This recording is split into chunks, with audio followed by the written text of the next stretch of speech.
Hi everyone, welcome back to the channel. Thank you so much for coming back. Thank you for subscribing. I am so happy to tell you that we have a new camera and a microphone.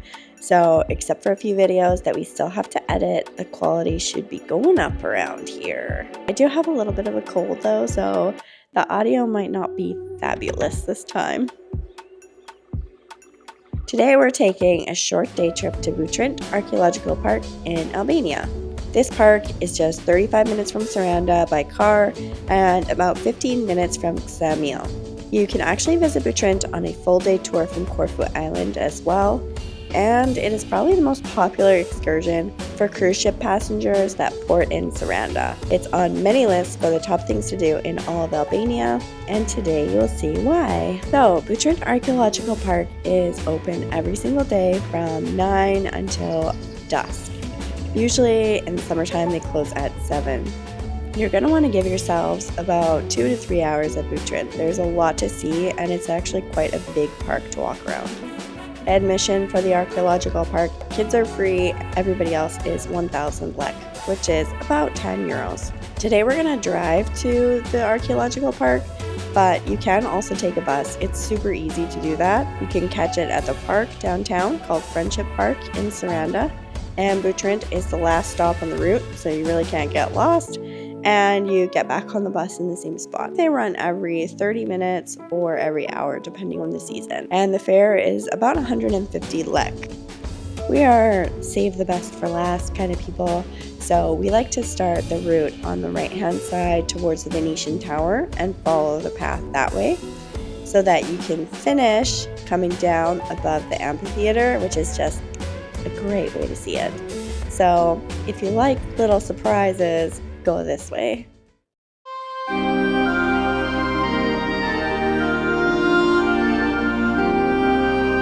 The Venetian Tower is interesting, but you can't go inside or anything, so this is just a quick look around from the outside. Even though Butrint is an archaeological park, it could just as well be a nature preserve. It's such a beautiful place to walk around, and that alone, to be honest, is worth the price of admission.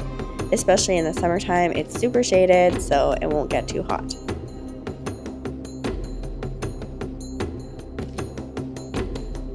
It doesn't say anything about these ancient walls in the map, but what I'm gathering is that these are Roman walls from about 500 to 600 AD.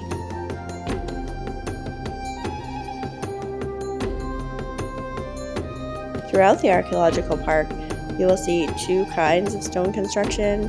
So there's the really big rectangular blocks. Those are the original Greek construction, and then the smaller blocks are the Roman ones. If you're visiting Butrint in the off-season, there's a good chance it's going to be super duper quiet. When we've gone there, it's never been busy at all, despite it being one of the top tourist attractions in the country.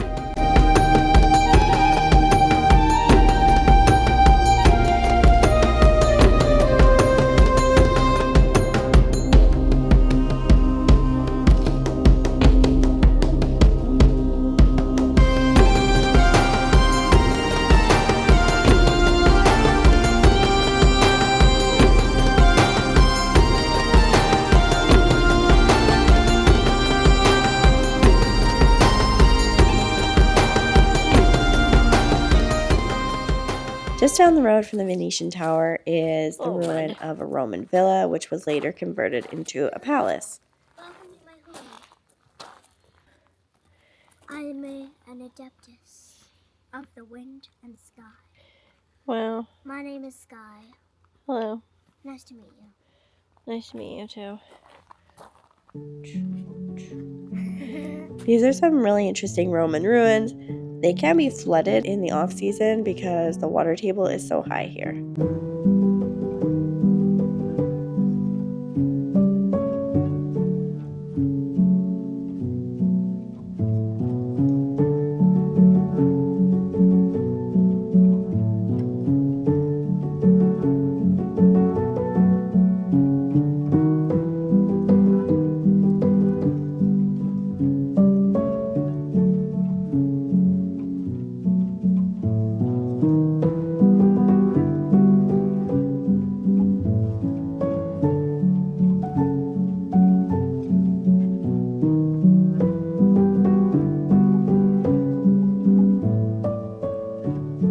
After this, you should take a sharp left and head down the path towards the church.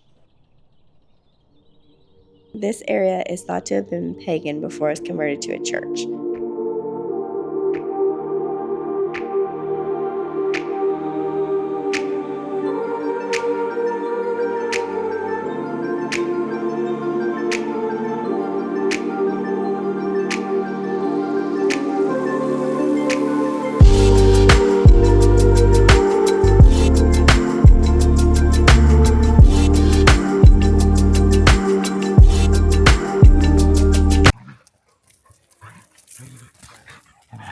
How do they do that?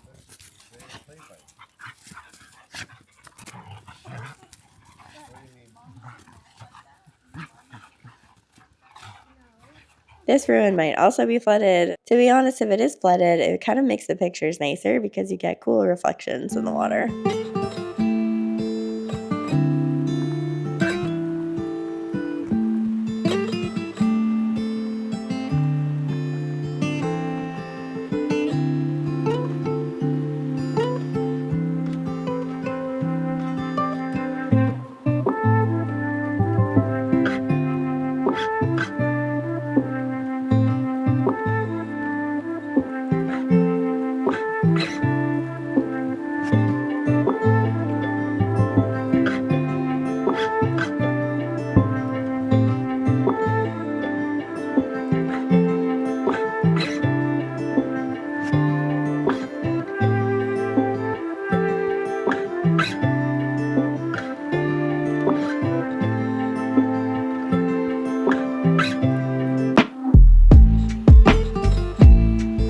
Heading further down the main path, you will come across the Roman baptistry. This is one of the big features of Butrint National Park because it is one of the best preserved mosaics that they've ever found of a Roman baptistry.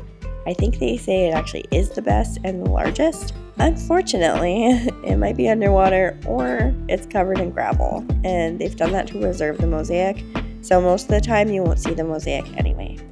They uncover it every few years to do some research on it and to let the public see it. If you're lucky enough to come when it's uncovered, make sure you take lots and lots of pictures.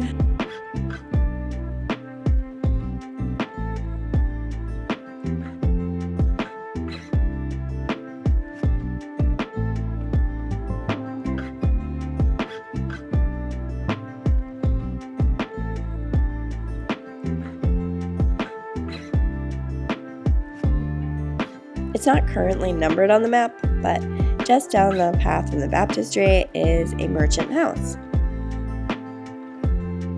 This part of the ruin maybe isn't the biggest, but it's really interesting to see how the door frames are peeking up barely above the soil. It really makes you think about how much is still under our feet. This is a nice spot to get some views of the river too.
Very close to the merchant house is the fountain dedicated to the nymphs.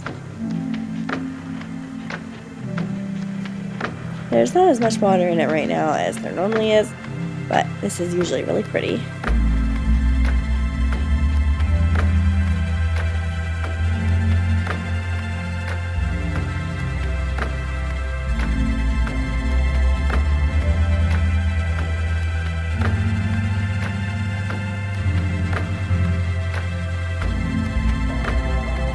Right behind the Nymphaeum is the Great Basilica. The Great Basilica is one of my favorite parts about Butrint because the ruin survives almost to its original height. It's got to be 3 or 4 stories tall.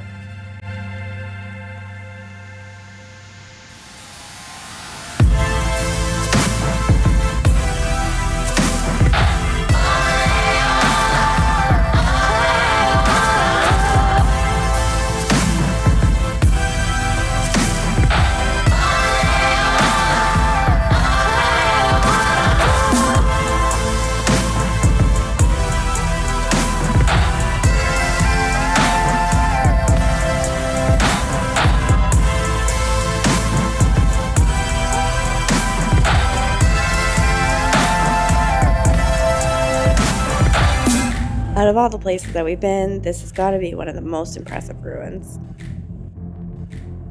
I read all kinds of conflicting information about the dates on this one, but I think it's from the 6th century, although it may have been rebuilt in the 12th.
Further down the path, you'll come across the original Greek walls. These are the ones that are built, they're really big blocks. Here you can find the lake gate. For me, it is a gate in a wall, a very big wall, and a very big gate. So it's interesting, but this is more for the crazy fortification nerds in your life. Wow, that's a really big gate.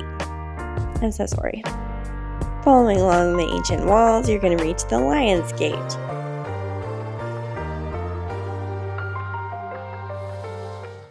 It's called the Lion Gate because of the lion crouched over its prey above the door. Originally, this gate was much bigger, but they made it small so that it was easier to defend. The best part of this area is the little fountain tucked around the corner, and the inscription is still perfectly legible today.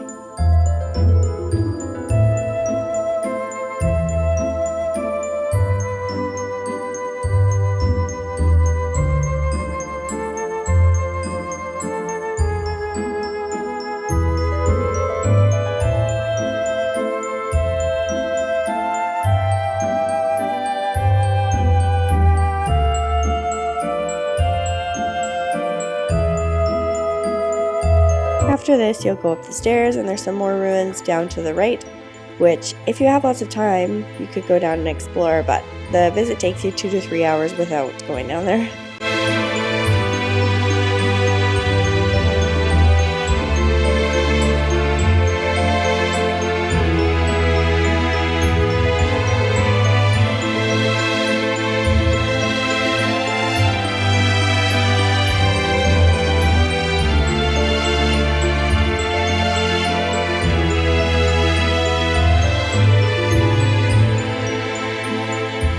This is the only part of Butrint that's a little bit of a huff and puff. It's a hill up towards the castle.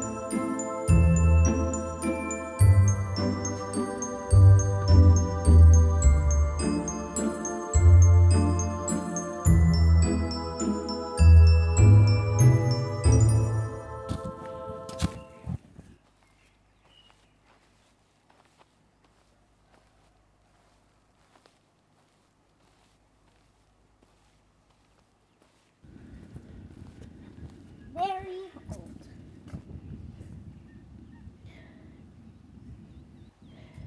Ancient shells? Question mark? This one is very ancient.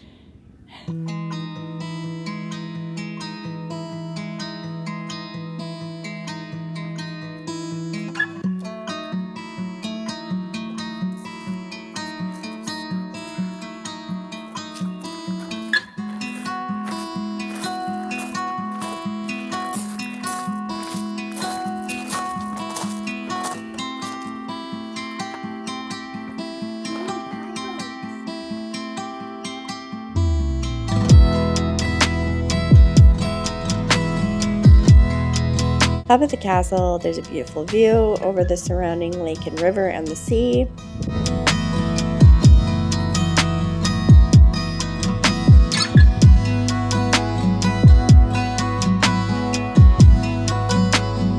And there's a museum. You're not allowed photos in the museum, but there are a lot of really cool statues down there.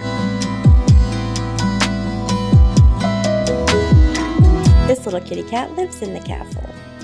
We've seen her every time. She has, sadly, a permanently damaged paw, but she gets around just fine and they feed her. She will still follow you around and scream for treats though. If you're an animal lover and you're coming to Butrint, you might want to pack a few snacks for the cats and dogs. From the castle, you can follow the signs to the ancient theater. If you head down the path that says exit out of the castle, and when you reach a Y and exit is on the right hand side, if you go to the left, it will take you down to the ancient theater. There are a million flowers here, so in the summertime you might have to be careful if you have a bee allergy because there are a lot of them.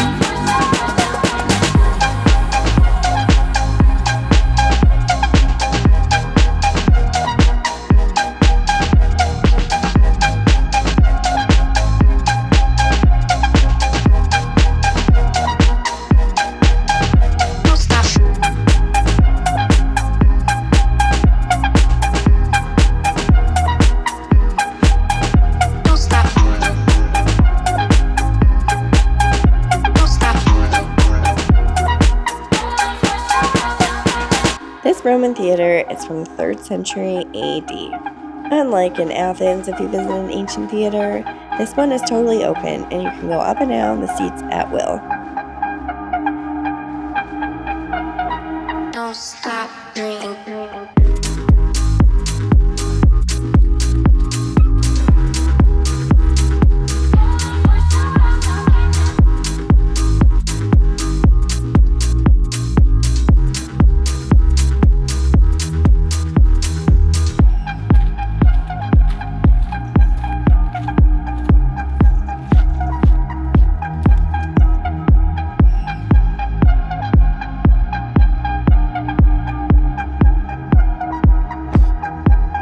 Attached to the theater is a 4th century chapel dedicated to the god Asclepius. Asclepius? I'm sorry. Unless it's really cold, there are usually lots of turtles here. Today, it must have been cold.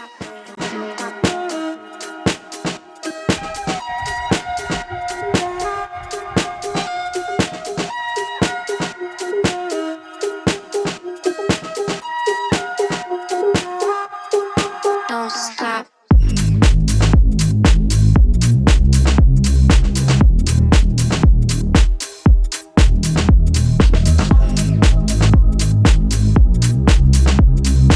In this same area, there's the ruins of a Roman bath, and the rest of this is just regular houses.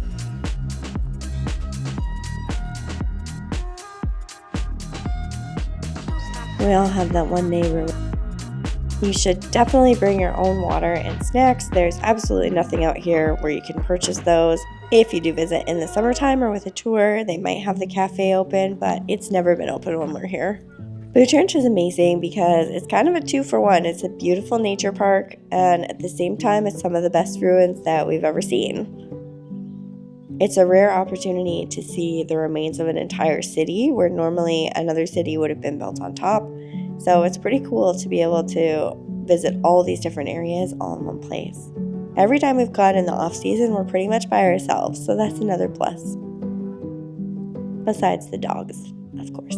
Thank you so much for watching. I hope you'll come back soon. We spend a lot of time in Albania, we travel full time, and we post a new video every single week. Thanks for watching. Bye!